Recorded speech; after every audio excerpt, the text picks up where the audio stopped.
Kami dari kelompok 5.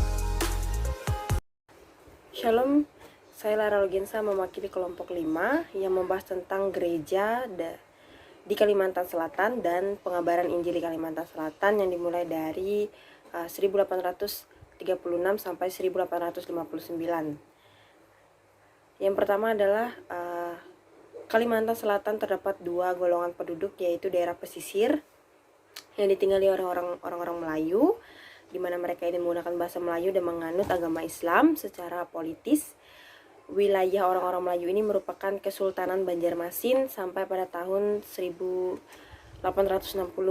Kesultanan ini secara hukum masih merupakan negara merdeka, namun sejak abad ke-18 sudah termasuk lingkungan pengaruh dari Belanda. Sedangkan golongan kedua, yaitu daerah pedalaman yang ditempati oleh orang-orang Dajak, mereka juga terbagi atas beberapa suku. Suku pertama yaitu orang-orang Ngaju di sebelah utara dan barat Laut Banjarmasin, dan orang-orang Maanyan di sebelah timur laut, di mana sultan-sultan memandang mereka sebagai orang-orang yang berada di bawah kekuasaan. Tetapi lambat laun, pengaruh Belanda meluas di pedalaman sekitar tahun 1835, di mana daerah hilir Sungai Kapuas sudah dikuasai oleh orang-orang Belanda. Secara ekonomis, orang-orang Dayak bergantung kepada pedagang-pedagang di pantai karena mereka sedapat mungkin dicegah mengadakan hubungan langsung dengan dunia luar. Orang-orang Dayak pada saat itu belum bergaul dengan orang-orang Eropa berabad-abad lamanya. Pada saat itu orang-orang Dayak hidup sangat terpencil dan mereka tetap berpegang pada agama suku mereka. Agama suku orang Dayak itu sering disebut dengan Kaharingan. Pada suatu ketika datanglah utusan dari RMG ke Kalimantan Selatan. Di sini pimpinan dari RMG sangat tertarik dengan keadaan yang ada di Kalimantan, walaupun mereka sudah mendapat lapangan jending di Afrika Selatan, yaitu Samibia.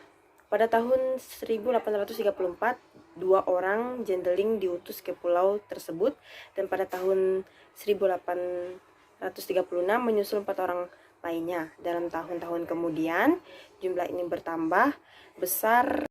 Nah, pada saat itu juga orang-orang Belanda enggan, agak tidak terima utusan-utusan Injil yang bukan dari negara Belanda saja, karena orang Belanda merasa khawatir kalau mereka dipererat oleh pemerintah untuk merongrong kekuasaan Belanda di Indonesia yang baru saja digoncangkan oleh perang Diponegoro, di mana setiap utusan harus menunggu izin kerja di Batavia berbulan-bulan lamanya. Malah sampai ada yang setahun lamanya, dan mereka juga harus berjanji tidak akan menyebarkan ajaran-ajaran yang memungkinkan timbul ide-ide revolusioner di kalangan masyarakat Indonesia. Baik, di sini saya akan melanjutkan materi dari apa yang telah disampaikan oleh saudara Lara. Namun pendekatan itu kurang berhasil, di mana para zendeling telah menilai daya tahan dari agama dan kebudayaan orang Dayak terlalu rendah, dan mereka juga kurang memahami kedudukan dari para kepala.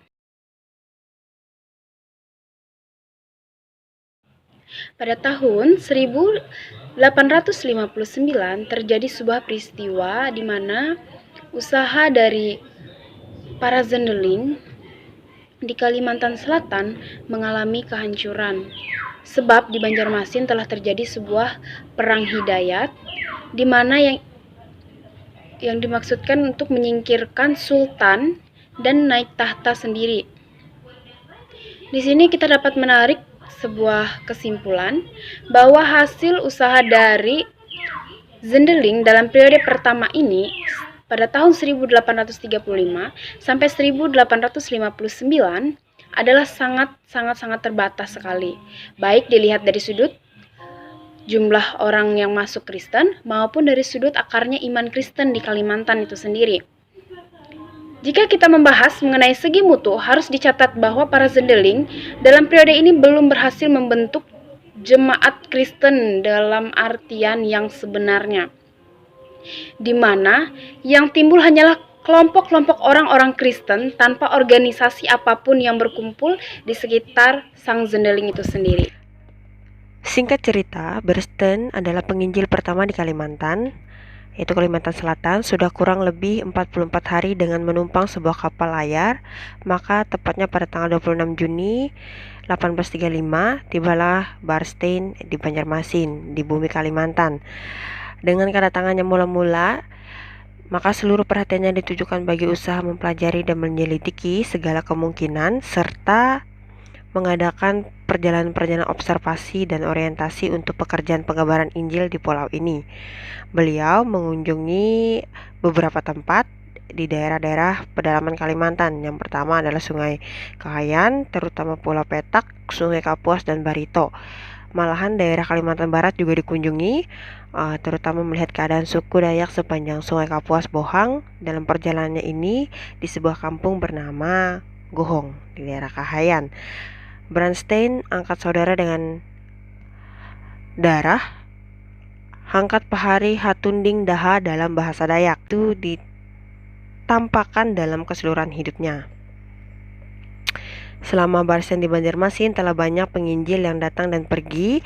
Semuanya diatur dan diselenggarakan olehnya. Sedemikianlah beliau bertindak dalam pengertian kedudukan proses yang usaha Jendeling dimulai dengan usaha-usaha pengobatan dan pendidikan. Dengan ini mereka berangsur-angsur berkenalan dengan Injil. Pertama kali diadakan baptisan di Kalimantan, yakni pada tanggal 10 April 1839 oleh Hubert. Kemudian tanggal 31 Oktober 1842 terjadilah baptisan besar. Di Palingkau diantara terdapat kepala suku yang terkenal yaitu Temanggung Ambu Nikodemus.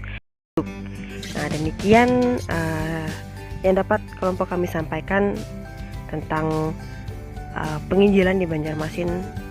Kasih untuk para pembaca dan pendengar yang sudah setia dari awal video sampai akhir video.